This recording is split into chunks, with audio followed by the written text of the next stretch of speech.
మిత్రులకు శుభోదయం. భోగి మరియు సంక్రాంతి కనుమ శుభాకాంక్షలు. మనకి సంక్రాంతి ఏంటంటే రైతు పండించిన తర్వాత చేతి పంటకొచ్చి మొదటిగా చేసుకునే పండుగ ఏదంటే సంక్రాంతి. కాబట్టి సంక్రాంతి ఓన్లీ పండుగగానే కాదు, రైతులు కొత్త సంవత్సరంగాను కూడా భావిస్తారనమాట.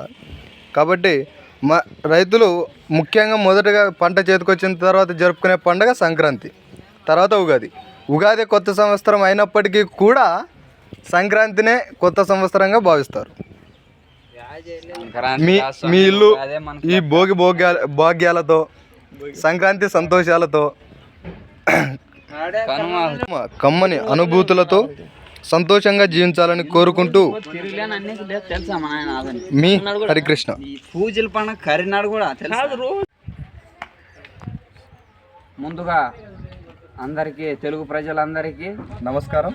సంక్రాంతి, భోగి, కనుమ శుభాకాంక్షలు.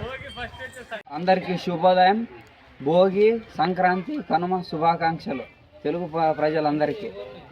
ఈ భోగి మీ జీవితంలో భోగభాగ్యాలను నింపాలని మరియు సంక్రాంతి సంతోషాలను తీసుకురావాలని, అలాగే కనుమ కమ్మని అనుభూతులతో మీ జీవితం కొనసాగాలని కోరుకుంటూ ఇట్లు మీ హరికృష్ణ.